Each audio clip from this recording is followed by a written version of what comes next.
오셨군요.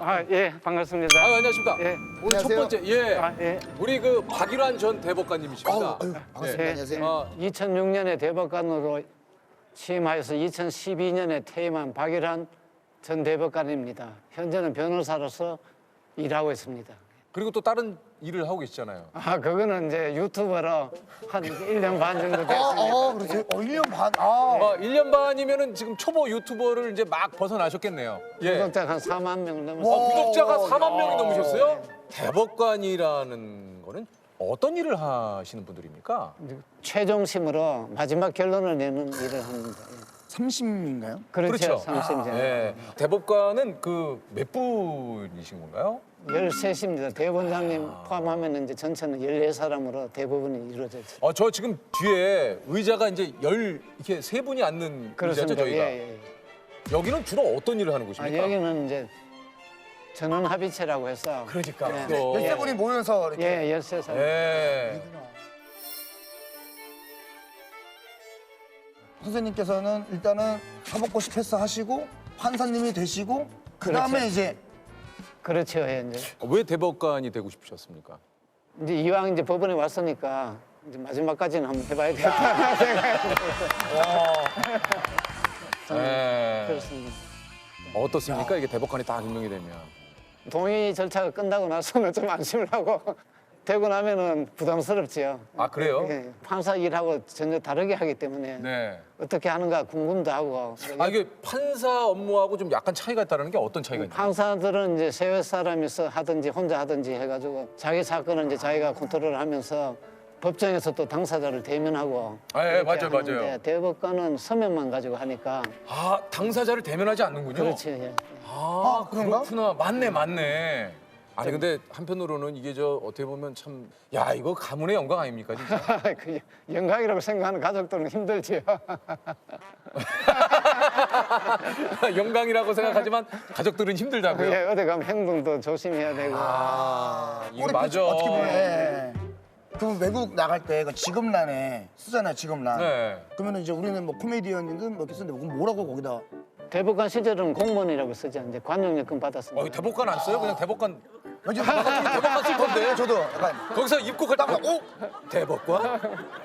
뭐라고 쓰세요, 직업란에? 저는 이제 코미디언 쓰죠. 스타라고 안 쓰고 조셉, 스타라고. 저는 아시아 스타라고 거기에 이렇게.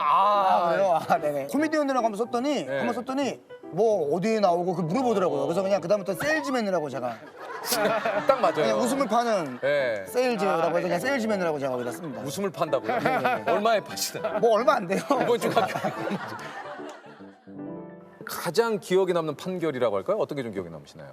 제가 주심을 한 거는 제주도 지사 네. 예, 그 선거법 위반 사건인데 이제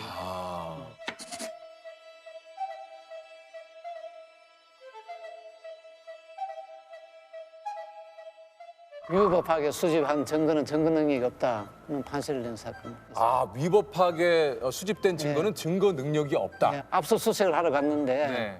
아무런 절차를 안 밟고 몽땅 들고 와버렸습니다. 물증이 그때 압수한 거 외에는 다른 증거가 하나도 없었습니다. 근데 그것이 이제 증거를 사용할 수가 없게 되니까 결국 증거 없는 거로 제가 무죄가 되어버렸습니다. 고문을 해가지고라도 범인을 잡으면은 처벌할 수 있느냐 이제 그런 문제까지 되니까 그걸 조금 더 확대해서 압수수색도 절차를 밟지 않으면 이제 안 된다. 안 그러면 밤에 막 들어와서 일기도 압수하고 뭐도 압수하고 해가지고 네. 예전 그 판사 시절 얘기를 조금 좀 해보자면 판사 생활하면서 기억에 남는 판결이 또 좀 있으시다 그래요. 초코바이 사건, 예, 그것도 이제 유튜브에 한번 올렸는데 제가 이거 예전에 이거 좀 본 적이 있는데 제가 회사에서 오랫동안 사왔던 그 그렇죠. 이름이기 때문에 예. 이게 그래서 이제 소송을 낸 거 그렇지, 아닙니까? 예. 그죠? 이게 어떻게 됐습니까? 앞에 이제 자기 또 브랜드 이름이 별도로 붙으니까 뒤에 나오는 것은 브랜드라고 인식하기보다 그 물건 이름으로 상품 이름으로 인식이 자꾸 물건 이름으로 우리가 인식을 하게 되어버렸다는 것이 이제 그 판결의 요지입니다. 이제 해외 수출을 하다 보니까 외국 사람들은 또 이제 초코파이만 보고 사니까. 외국의 그 인식이 다르니까 초코파이도 이제 브랜드로 인식을 하니까 이거 안 되겠다 막아야 되겠다. 해외는 막았습니까? 그건 아마 해외는 막았을 겁니다. 그렇구나. 내 판결을 내가 내렸지만 밤잠을 설친 적도 있으십니까? 어느 쪽이 확실하면 크게 고민할 필요가 없는데 중사람이 말이 왔다 갔다 합니다. 네. 그리고 사실 판사나 검사는 참 답답하죠. 내한테 한 말이 참말인지 옛날에 한 말이 참말인지 쉽지 않습니다. 이거 예. 이거 어떻게? 그러니까 내 판결에 따라 그러니까. 이 사람의 운명이 또 바뀌는 거잖아요. 그러니까 우리가 연속극이나 뭐 보면 포청천 이런 사람들은 하느님이 계시를 주잖아요. 저 사람이 그러면은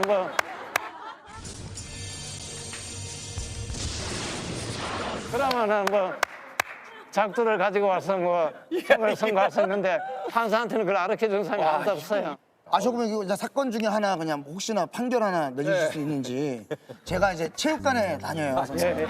그러면은 거기 이제 뭐 10회, 20회 한 번 했다는 거를 제가 사인을 통해서 그렇지. 이렇게 확인을 하는데 어느 날 갔는데 제가 8번째 사인해야 되는데 그 칸에 다른 누군가가 사인을 해놓고 이렇게 제 거를 임의로 사용을 한 거죠. 아, 이건 안 되겠다. 그래서 제가 그 타인의 거에 제가 사인을 했거든요. 예. 이게 범죄가 성립이 네. 됩니까?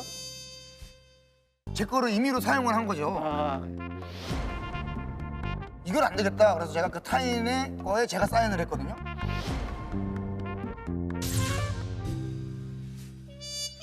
이게 범죄가 성립이 네. 됩니까? 아니죠. 뭐 그거는 성질은 안 되죠. 그 사람이 알고야 그렇게 했습니까? 이제 그러니까 그건 이제 알고 그렇게 했더라고요. 알고. 그 사람이 바로 이 사람이에요.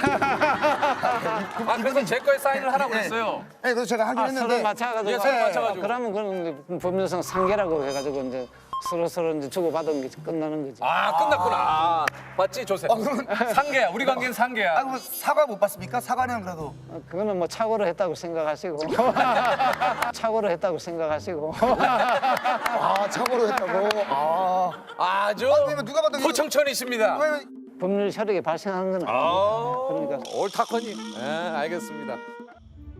우리 선생님께서 가장 가치를 두는 헌법 조항은 혹시 몇 조 몇 항이 있으신지 좀. 인간으로서의 존엄과 가치를 가지고 태어나서 살아가야 된다 하는 그 조문이 있습니다. 인격적으로 모독을 주고 이런 식으로는 우리가 사회를 형성해서는 안 되고 상대방의 인간성을 존중하고 사회가 또 좀 화목하게 발전하지 않겠나. 인간의 존엄과 가치 이것만 존중을 해도 그렇죠. 일어나야 될 범죄들이 일어나지 뭐 않는 거 아닌가요? 그렇죠. 저도 이제 그렇죠. 예, 예. 저기 조셉이 알 정도면 진짜 이거는 뭐 누나, 예. 우리나라 사법사상 최장 기간 8년간 소년 재판을 맡은 호통 판사 우리 천정호 판사님입니다. 반갑습니다. 맞습니다. 예. 제가 좀 살짝 소개를 좀 해드릴게요. 24년 차 법조인이시고요. 2010년부터 2018년까지 우리나라 사법사상 유일하게 8년간 소년 재판을 맡아 12,000여 명의 소년범들을 재판을 하셨습니다. 소년 재판이 그 당시에 아이 한 명에 그 할애되는 시간이 평균 잡아보니까 3분밖에 안 돼요. 3분이요? 네. 그럼 그 그냥 짧은 시간에 다 판결을 내리죠. 예, 너무 이제 사건이 많아서 아이들이 3분의 그 재판을 받고 집으로 돌아가게 되면 이 법정에 대해서 경각심을 못 가질 수가 있을 것 같아서 일본 같은 경우에는 한 건에 1시간 하던데 우리는 그 3분을 가지고 어떻게 활용할까 하는 마음에 이제 아이들이 다시는 법정에 서지 말기를 바라는 마음에서 이제 호통을 친 거죠. 처분은 이렇게 사실 이제 형법보다는 소년법이 기본적으로 가볍게 처벌할 수 있도록 그렇죠, 그렇게 돼 있지 않습니까? 그 가벼운 처분을 하는데 이 경각심마저 못 가지고 간다면 맞아요. 다시 법정에 설 가능성이 높거든요. 맞습니다. 제가 3년 동안 그 재법정에 5번 선 아이도 있거든요. 어우. 그러니까 이제 사회가 너희들에게 얼마나 이렇게 관용을 베풀고 있는지를 알기를 이걸 좀 알길 바랐어요. 호통을 치고 다시 오면 그 엄한 처벌을 하겠다고 이제 경고를 내리는 거죠. 요즘 사회적으로도 그런 이슈에 대해서 많은 분들이 좀 처벌이 너무 가벼운 것이 아니냐. 뭔가 이게 네. 좀 엄중한 처벌, 법을 좀 더 강화를 해서 이게 좀 그거에 대한 책임을 확실하게 좀 물어야 되지 않느냐 이런 얘기도 좀 많이 있잖아요. 예, 그래서 저는 이제 아까 말씀드렸듯이 소년법은 형법보다는 가볍게 처벌하도록 되어 있기 때문에 저는 그 정신을 살리되 어느 소년 판사님보다 저는 엄하게 하거든요. 그래서 제가 그 소년 보호 처분 중에 가장 무거운 처분이 시포 처분입니다. 시포 처분은 뭡니까? 예, 그 소년은 2년간은 예, 그게 시포 처분이라고 예, 하는 거고. 예. 그래서 아이들이 종자를 빼고 시불 넣어 1000시포라고 저보고 이제 시포 처분을 하도 많이 내려가지고 예. 1010포. 그래서 이제 저도 이제 처벌할 때는 정확하게 하지만 처벌한 이후에 그럼 재부 비행을 막기 위해서 우리 사회가 네, 좀 더 네, 네. 노력했으면 그렇죠. 좋겠다. 그러니까 그런 바람에서 그 지금까지 축구도 같이 활동했습니다. 하시고.